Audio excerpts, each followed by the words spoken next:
There is a scroll in heaven that no one, not in heaven, not on earth, was worthy to open. And what's sealed inside is the one thing the Bible refuses to whisper. Written on the front and the back, closed with 7 seals. And in John's vision, a voice cries out across all of creation, "Who is worthy to open it?" And no one answers. Not the elders around the throne, not the angels, not a single name in any world above or below.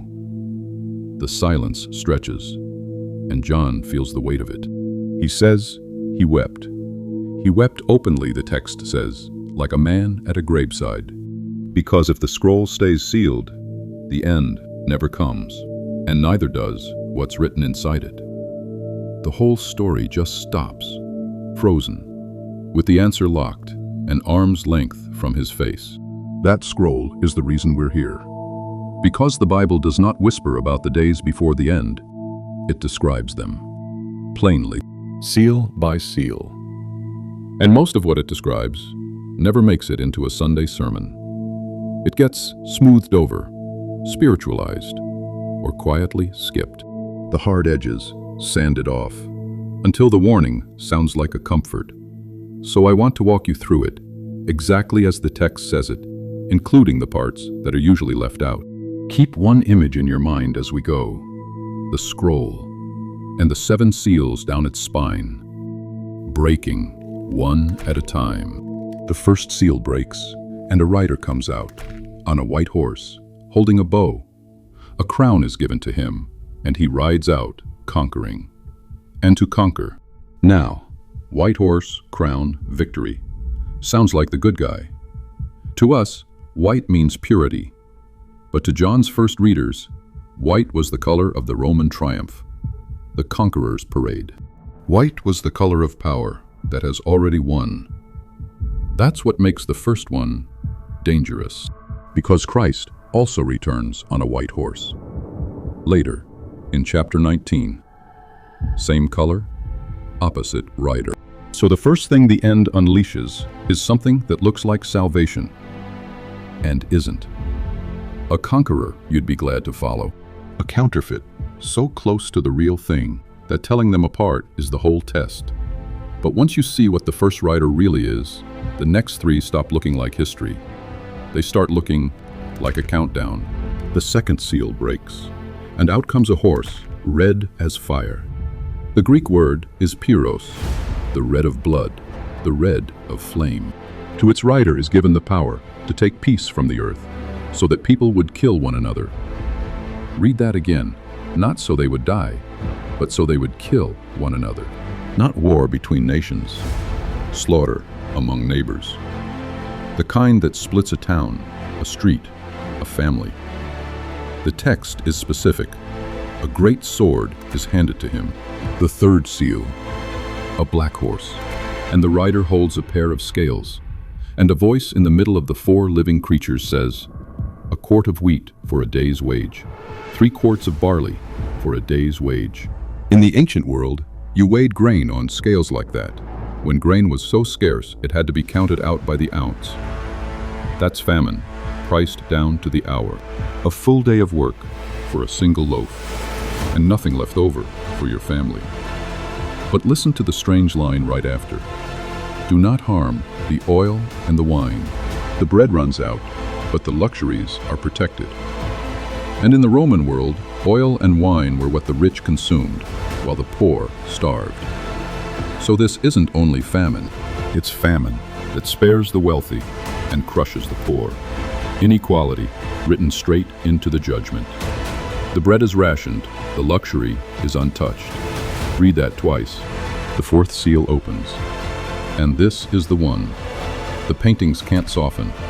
A horse, the color of a corpse. The Greek word is chloros, the same root as chlorophyll, that yellow-green pallor of a body after death. And its rider has a name. He is the only rider given a name, Death. And Hades was following close behind him, not a separate horseman, a shadow that comes with the first. The grave, walking a step behind the dying, given authority over a fourth of the earth, to kill by sword, by famine, by plague, and by the beasts of the earth. A quarter of everything. Stop and let that number land. 1 in 4. Then the fifth seal. And suddenly, heaven goes quiet and personal. No horse, no army. The camera, if you like, turns away from the battlefield and looks down. John sees, under the altar, the souls of those who were slaughtered for the word of God. Under the altar, the place where, in the old temple, the blood of the sacrifice was poured out, at the base. Their lives were the offering. And they cry out with one voice, how long, sovereign Lord, until you judge and avenge our blood? It is the oldest prayer in the world, and heaven does not silence it. They are each given a white robe and told to rest a little longer, until the number is complete. Sit with that. The dead are waiting on a number, a count of the faithful that isn't full yet. Heaven is not slow. Heaven is counting. 5 seals in, and the pattern breaks. The 6th one doesn't touch people. It touches the sky itself. The 6th seal breaks, and now creation itself reacts. A great earthquake, the kind that moves not just buildings, but mountains. The sun turns black as sackcloth.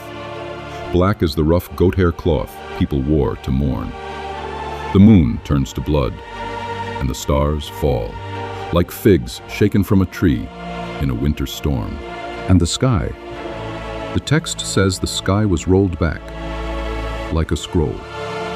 The same word, a scroll. The thing John has been staring at this whole time is suddenly the size of the heavens, peeling open over the world.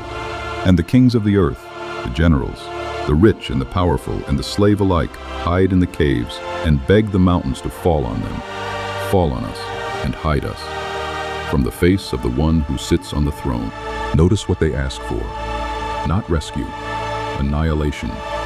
They would rather be crushed than seen. They are not afraid of the disasters. They are afraid of being seen. And then, nothing. The 7th seal opens, and there is silence in heaven. About half an hour. After thunder, and blood, and falling stars. Silence. The loudest thing in all of Revelation is the quiet, because everyone in heaven knows what comes next, and no one speaks. Half an hour in a book of trumpets and shouting and song, and the whole of heaven holds its breath. This is the hinge. Up to here, it was warnings, seals, signs, a chance to turn. After the silence, the trumpets sound, and the warnings become the thing itself. The reading is over. The events begin. And here is where it gets personal. For you. Because a beast rises out of the sea. And it forces everyone, small and great, rich and poor, free and slave, to receive a mark on the right hand or the forehead. And no one can buy or sell without it. Think about what that means. Not a fine, not a prison. You simply cannot eat.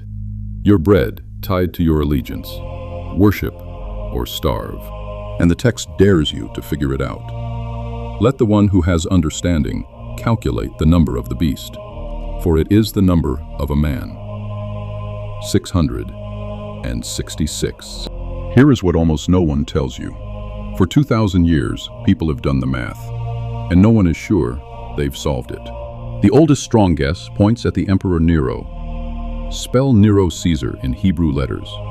Add the values, and you land on 666. But there's a catch. Some of the most ancient copies of Revelation don't say 666 at all. They say 616. And 616 is what you get from the Latin spelling of the same name. So even the number isn't fixed.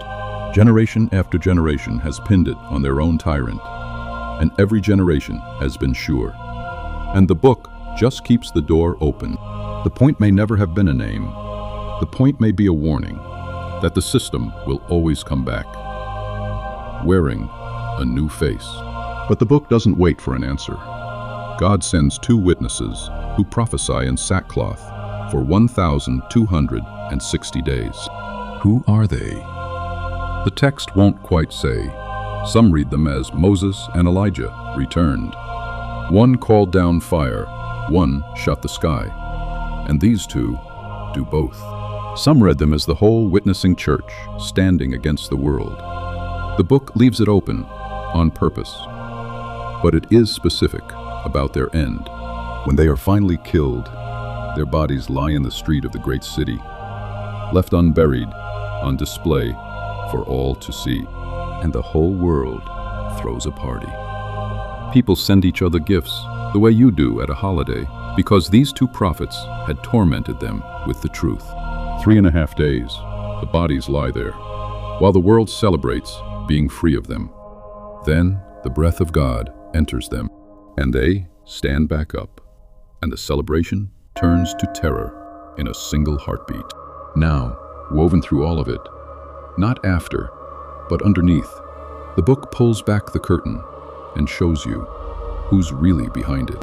A woman, clothed with the sun, with the moon under her feet, and a crown of 12 stars, and a dragon with 7 heads waiting beneath her to devour her child the very moment it's born. This is the oldest war in the universe, and it has been running the whole time.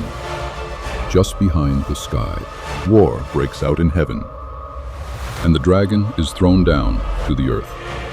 And the text says he came down in great fury because he knows his time is short. That changes everything you've seen. The chaos was never random. It was never even strong. It's a cornered enemy throwing everything he has left because he can read the clock, and the clock is almost out. Jesus himself called this stretch the Great Tribulation, and he said something terrifying about it. Unless those days were cut short, no flesh would be saved. No one would survive. No one. But, and this is the line, that changes the color of the whole thing. For the sake of the chosen, those days are cut short. The worst chapter in human history has a mercy folded inside it. It ends sooner than it could have, on purpose, for the sake of a few. So why seal the scroll at all? Why write the end and lock it away where even John couldn't reach it? Notice, the angel never says it's sealed to hide it from us. It's sealed until the appointed hour. There's a moment later in the book where an angel tells John to do the opposite. Do not seal up the words of this prophecy, for the time is near. A sealed letter isn't a secret kept forever. It's a letter already written, signed, finished, just waiting for its day to be delivered. Which means somewhere, right now, the seals are being broken, in order, one at a time.